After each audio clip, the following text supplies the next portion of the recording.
Bienvenidos, señores. Un día más ya estamos con todos ustedes, cómo no, en nuestra alquería. Este vehículo televisivo que utilizamos para ponernos en contacto con todos ustedes y de camino ir conociendo toda nuestra ciudad. Lo tengo que reconocer, cada día más enamorados de nuestro Motril, gracias sobre todo a los conocimientos que nos presta don Manuel Domínguez, nuestro cronista oficial, historiador motrileño, que nos va desempolvando todos esos sentimientos que tenemos por nuestra ciudad, a la vez que vamos descubriendo calle a calle todos los secretos de nuestro Motril de antes. Nos encontramos en una zona, yo creo que también de auténtico privilegio, una zona preciosa, una zona muy bonita, abierta, amplia y llena de luz, como es La Posta. Vamos a conocer por qué se llama La Posta. Qué eje tan principal ha significado para nuestro municipio, porque desde aquí se abrían prácticamente las ramblas que han vertebrado todo nuestro municipio. Hoy nuestro camino será nada más y nada menos que la calle Nueva, arteria hoy en día principal también para nuestro municipio. Iremos conociendo todos sus secretos. Don Manuel Domínguez está aquí ya con nosotros. Don Manuel, hay que remontarse, si comenzamos a hablar de la calle Nueva, al siglo XVIII, pero si hablamos de La Posta, antes. Yo creo que por ahí van las dos cosas, sobre el siglo XVII, siglo XVIII, principios del siglo XVIII, cuando empieza a urbanizarse esta zona. Esta zona en el siglo XVI no existía, en el siglo XVII, parte del siglo XVII, está a las afueras de Motril, incluso en el siglo XVIII gran parte de lo que hoy nosotros decimos La Posta eran ejidos y además tenían un dueño, se llamaba García de Quevedo. García de Quevedo. Sí, tenían un dueño los dos. Y se llama La Posta porque estaba La Posta. La Posta era donde paraba la diligencia para cambiar los caballos.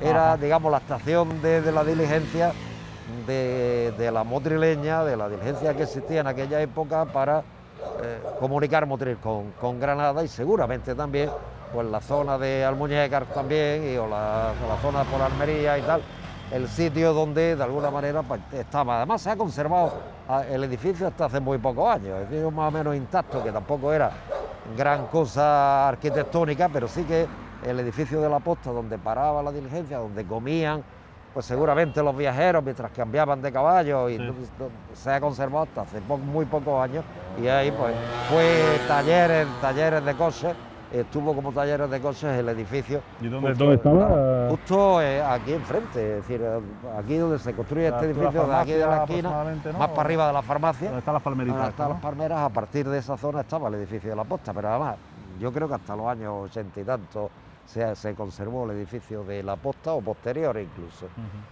Y La Posta recibe también, un nombre es la Rambla de La Posta, porque desemboca en esta zona la famosa Rambla del Cuerno, que venía de los montes del Magdalite, venía desde los cerros del Magdalite hacia abajo, hacia Motril, el barranco del Cuerno, que se dividía pues, cuando llegaba hacia Motril y entraba a la altura del Hotel Costa Nevada aproximadamente, era la Rambla del Cuerno hasta ahí, y a partir de ahí la Rambla de La Posta.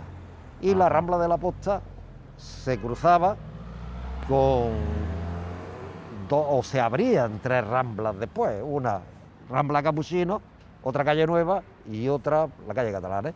Es decir, evidentemente se volvía a partir en tres ramales que casi siempre pues, organizaba todo el tema de inundaciones cuando salía más de la cuenta. Hasta los años 60, bien avanzados los años 60, la Rambla de Capuchino estaba descubierta, incluso había un puente para pasar de esta zona a la calle Las Cruces, ¿no?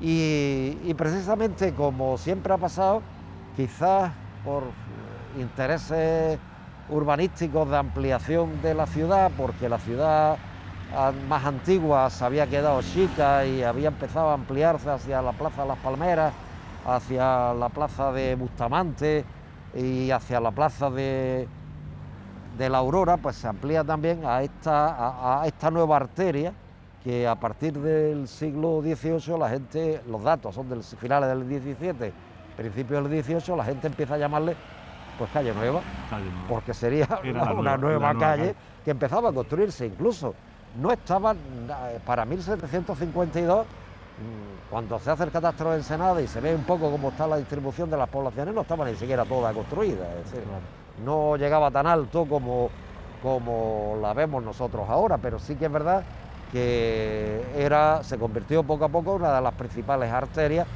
de Motril, pero más en el siglo XIX, sí.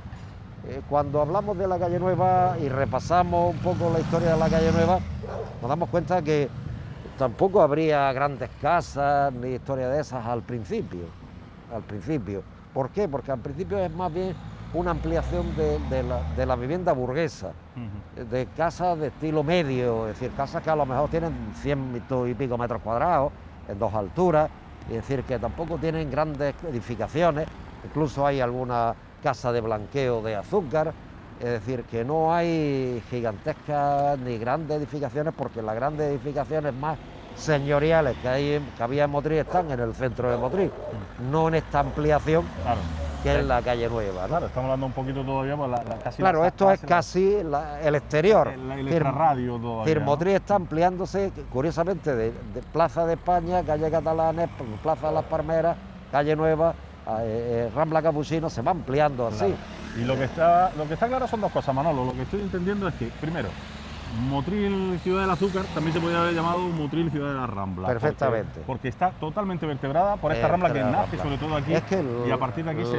vertebra. La estructura orográfica es así, es decir, Motril está sobre una planicie, sobre una pendiente. Es decir, está construida sobre una pendiente de los montes que rodean el Motril, y está justo en la pendiente que termina en la vega litoral, llega bajando hasta la vega, ¿no? Y claro, como está rodeada de montes, como tenemos tantos montes alrededor, siempre las conexiones hidrográficas están claras. Hay conexiones hidrográficas y las conexiones hidrográficas son las ramblas que tenemos en Motril. Claro.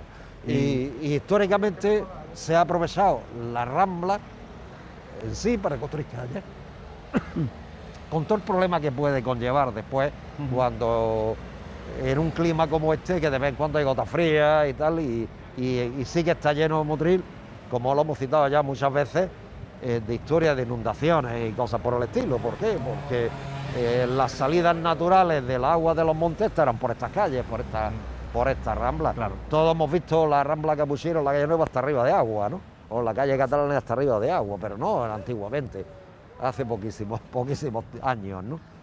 Lo que también entendemos es que esta calle no es salida de Motril ya hasta casi un siglo después, ¿no? Claro, es que no era la salida original, ¿no? La salida original de Motril... Ahora la entendemos como una gran salida, claro, o entrada, pero...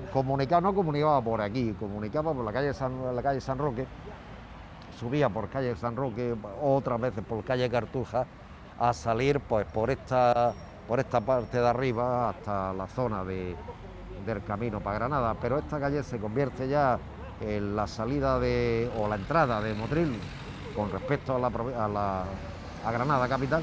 Sí, por la Gorgoracha, ¿no? Por la Gorgoracha, es decir, cuando se construye la carretera en los años mediados del siglo XIX, se abre el túnel de la Gorgoracha y se comunica con los cargadillos de Vélez en vez de por el río, y después se comunica por esta zona y se le da entrada a Motril por esta zona, que quizás es menos problemática que por la zona tradicional que se hacía, ¿no? Pero generalmente el camino de Granada siempre fue por aquí, ¿no? El camino de Granada siempre fue a través de Camino de Vélez, e incluso cuando había problemas, pues incluso por Pinos Puente, y más nos podemos imaginar atravesar el río, los Guájares, Pinos Puente, no Pinos del Valle, Pinos del Valle, y de ahí Pinos del Valle para la zona del Valle del Lecrín. Es decir, y aquí se amplía, se divide, la Rambla se divide en 2, porque al urbanizar la calle Nueva en el siglo XVIII, o empezar el ayuntamiento a dar los solares para que la gente pueda construir en esta calle, resulta lo que hacen es partir lo que debió ser una rambla completa, partirla en 2. Un trozo, el derecho, calle Nueva, el trozo de la izquierda, Rambla Capuchino. Pero en realidad, originariamente debió ser todo un ramblón. O sea, todo un ramblón muy amplio, que terminaría pues con salida hacia la vega, hacia la playa, como es lógico, ¿no?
la verdad que estamos viendo ese embudo, ¿no? Invertido, ¿no? Hacia arriba, ese triángulo. Se ve claramente, se ve claramente como el propio modelo urbanístico que se permite construir permite pues partir ese ramblón en dos, construyendo calle nueva y la Rambla Capuchino, y separando la calle nueva, Rambla Capuchino, con una fila de casas intermedias que separa este gran ramblón en dos zonas.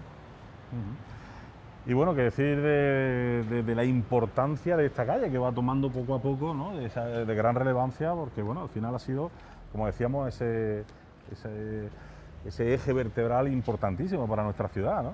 Claro, se va convirtiendo en un eje fundamental, ¿no?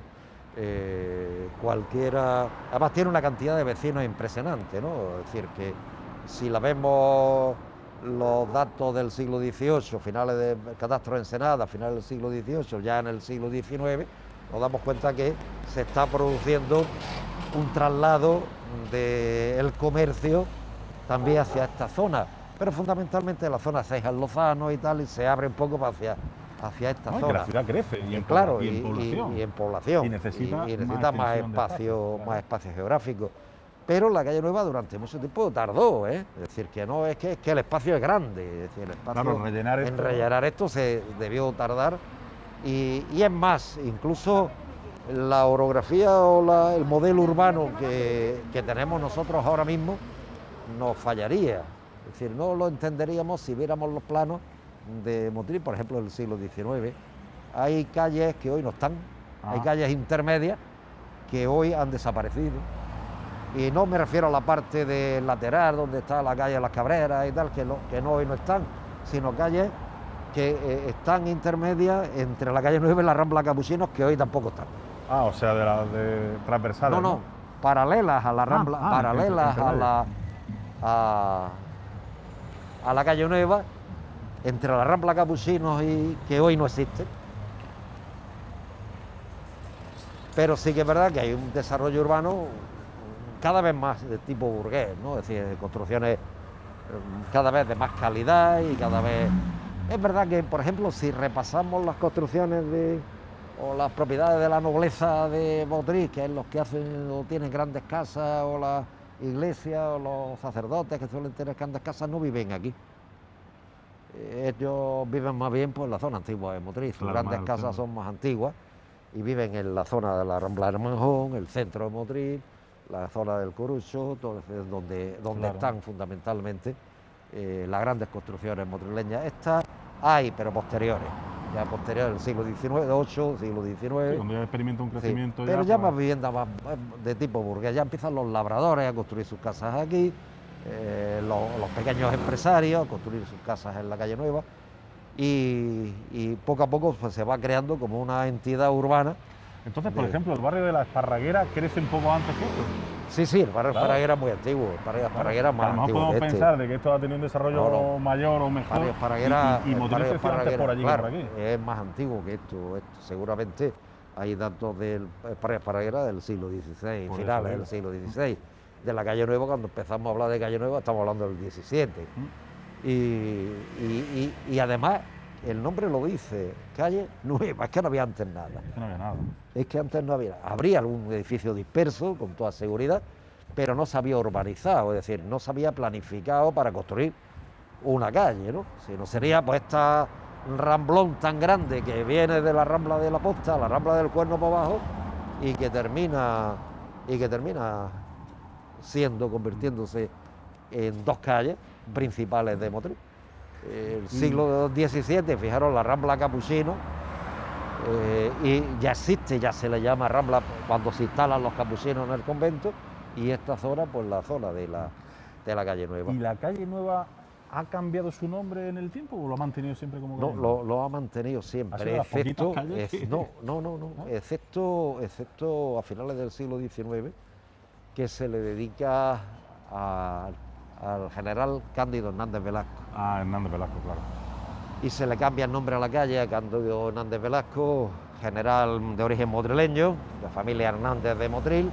Había estado en la guerra de Cuba, de una de las grandes familias motrileñas de la época, había estado en la guerra de Cuba, había sido capitán general en Canarias, todo un personaje de la época, un héroe de la guerra de Cuba, un hombre que que además siempre fue muy austero en su vida y además muy motrileño por lo que se ve, por los datos que hay. Un hombre muy relacionado con Motril, con su familia de Motril, aunque es verdad que estuvo mucho tiempo fuera, ¿no? Vivió en Madrid, vivió en Hay muchos motrileños que se iban fuera y no tenían tanto contacto. Por su trabajo, pues evidentemente militar, tuvo su participación, pues lógicamente, en la guerra de Cuba y con gran éxito, por lo que sé.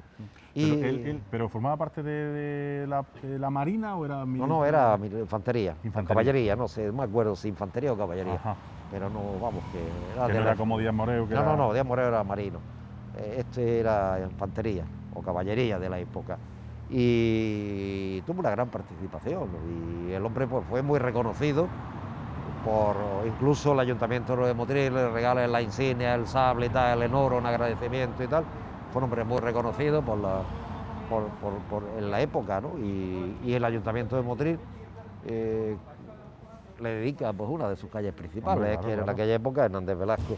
Y es verdad que tampoco triunfó mucho, una época en que sí se conoció mucho calle Hernández Velasco, después ha perdido muchos nombres, no deberíamos perder tampoco nuestros personajes. Claro, Es decir, y bueno, está bien que se siga llamando Calle Nueva como nombre de la calle tradicional, pero bueno, bien dedicada, y a mí me parece que, bueno, dedicar a uno de sus hombres, pues una de las calles de Motril, como fue a don Cándido Hernández Velasco. ¿Y algún tipo de relación entre Díaz Moreu y Velasco, Hernández Velasco? Hombre, las familias deberían conocerse, la familia Hernández y la familia Moreu deberían conocerse en el Motril de aquella época, los dos militares, Por eso digo. los dos relacionados pues con, digamos, con las élites motrileñas de la época, debieron conocerse. Y coincidir a lo mejor. Y coincidieron en el tiempo, además. Claro. Debieron conocerse y coincidieron en el tiempo, además.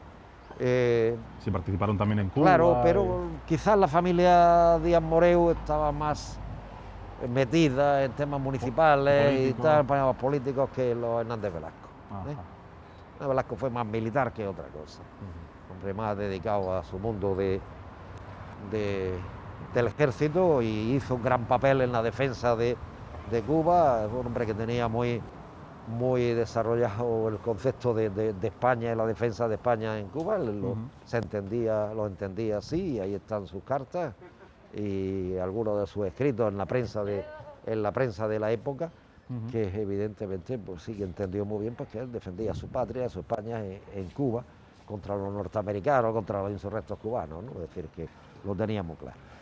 Pues yo creo que también es el momento, una vez más, de romper una pica en favor de nuestros motrileños ilustres. Hernández Velasco, que perdió, por ejemplo, aquí su calle, ¿no? El nombre de la calle. Pues también de alguna manera, ¿no? Se le debería de recordar esta figura. Yo siempre digo que es uno de los grandes personajes motrileños. Tuvo su participación en la historia de la nación, no solo de Motril, de la historia de la nación en su época. Y bueno, pues es un hombre que hoy en día poco conocido, quizás porque no se le ha dado en los últimos años demasiado, pero sí que es verdad que tuvo su participación Y bueno, la calle sí que ha conservado, la calle no se le ha quitado el nombre, ¿eh? O sea que popularmente... Popularmente sigue llamando de Calle Nueva, pero la calle sigue llamándose Hernández Velasco.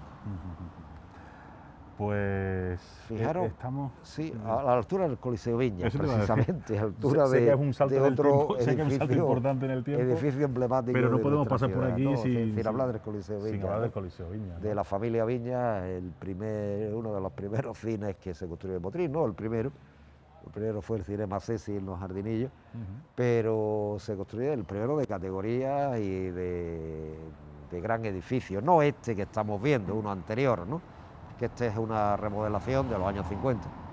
Y a pesar de eso, el Coliseo Viñas tuvo una fama impresionante, y más la remodelación, que fue un cine gigantesco, con una de las pantallas más grandes de España y con una de las programaciones cinematográficas más importantes de España, curiosamente, ¿eh? Estábamos hablando de un pueblo de 25.000 habitantes, ¿no? Sí, claro. Y la familia... Tenía un buen cine, un gran cine, con las últimas tecnologías y una buena gestión. Sí, la familia Viña, hizo una gestión magnífica del cine. Es decir, había películas que se estrenaban en Motril antes que en Madrid, ¿eh? Es decir, que evidentemente fue tanto en la época anterior a la guerra como los años posteriores, ya después cuando se hace la renovación del edificio. Tiene dos calles que son muy estrechitas, la calle Guito, a la izquierda, que se comunican con la Rambla Capuchino, que no sé dónde le viene el nombre, pero porque debía haber un pequeño árbol de higo ahí o algo, yo qué sé. Que es la que está, La que está en la parte de izquierda, parte de arriba. Y la calle Marinavas, que es la de abajo, que el nombre es María Navas. Eso, María Navas. María Navas, que es una vecina de la calle, y la calle, pues, es las tradiciones motrileñas, normales. Derivó en María, la calle de María Navas, unas cuantas letras, y termina llamándose calle de Mainavas, cuando realmente su nombre era la calle de María Navas. Vivía en esta calle en el siglo XVIII, vivió María Navas en esta callecita, y todo el mundo la conocía, pues debía ser una mujer muy conocida en Motril, y calle de María Navas. Terminó llamándose calle de Mainavas. Calle Mainavas, dedicada, hay que decirlo también, a nuestro gran amigo Antonio. Efectivamente, Antonio Esteban Lirola. Gran persona motrileña, personaje motrileño. Pintor de cine. ¿Cuántos carteles pintaría en la fachada del Coliseo? Lo estamos viendo. Y además yo tuve el honor de publicar un libro suyo y prologar un libro suyo. Y la verdad, y conocerlo durante muchos años, un gran hombre, un gran personaje, un gran motrileño y un gran pintor. Un gran pintor, que además hacía las carteleras del Las carteleras, yo digo, por eso digo, que cuando vimos las películas de las carteleras... Tenía ese gusto de llegar a vivir en esta calle, porque para él significaba también mucho, y estuvo viviendo durante un tiempo también en esta calle por lo que significaba el cine, por lo que significaba esta calle. Él lo cuenta en su libro, él lo cuenta. Antonio también descubrimos que era un magnífico escritor, de memoria fundamentalmente, y cuántas anécdotas de cine contaba. Y cuántas anécdotas de cine y cuántos murales de cine, cuántos cartelones de cine pintó, que veríamos los niños aquí a mirar las películas de Ben-Hur, las pinturas de las películas de Ben-Hur, de Lanzarote. ¿Cuántas colas se organizaban aquí a pesar de tener las dos taquillas funcionando? Las taquillas, la cola llegaba a la vuelta. La cola llegaba. ¿Y tú te acuerdas? Tenía que intervenir hasta la Guardia Civil. Sí, ¿no? Más de una vez. ¿Te acuerdas, Manolo, de Don Manuel, que estaba ahí con los arcabueces? Sí, me acuerdo perfectamente. Y el papel de Estraza. El papel de Estraza, y siempre en la esquina era uno de los personajes típicos del Motril de aquellos años, que hoy ha desaparecido de estas 60, cosas, pero sí que lo recuerdo con su cesto de mimbre, con los arcabuces, las pipas y todas esas cosas, cuando en los cines todavía te permitían comer pipas. Claro, exactamente. Había una alfombra de pipa y cáscara de pipa impresionante. Y este cine Coliseo, pues, además de tener una máquina buenísima, de tener una pantalla magnífica, una de las grandes pantallas de Motril, de España, y después una gestión magnífica que, ya digo, los grandes estrenos. Aquí vimos, pues ya en los años 60, finales de los 60, principios de los 60, desde Los 10 Mandamientos, Ben-Hur, todas aquellas películas famosas de las grandes superproducciones se traían al cine. Incluso con películas que había con descanso, por ejemplo, la de Ben-Hur, para comerse el bocadillo en medio. Exactamente, o ahí en la Costa de Osorno comprábamos el pastel, ¿no? Eso es. Y yo recuerdo Ben-Hur, Los 10 Mandamientos. Vine al cine con mi madre, unos vecinos y mi amigo José Ignacio Ortega, y a la mitad de la película se encendieron las luces para que la gente se comiera sus bocadillos. Sí, yo lo recuerdo. Estaba el cine a reventar. Claro que sí. Además con el anfiteatro arriba. Todo a reventar estaba. Nosotros estábamos en el anfiteatro y estaba el cine a reventar. Fue el estreno de Ben-Hur, de Los 10 Mandamientos.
Bueno, pues aquí lo vamos a dejar, vamos a hacer esta pequeña pausa, Manolo.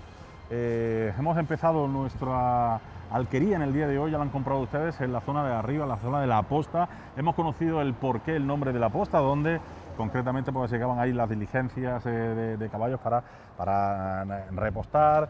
Y bueno, hemos conocido, como no, a Hernández Velasco, puesto que esta calle se llama la calle Nueva Cándido Hernández Velasco. Hemos conocido que desde el siglo XVIII esas ramblas, cómo se abrieron a calle Capuchinos y también aquí a esta arteria tan principal. Y nosotros vamos a continuar, no se crean, vamos a continuar nuestro recorrido.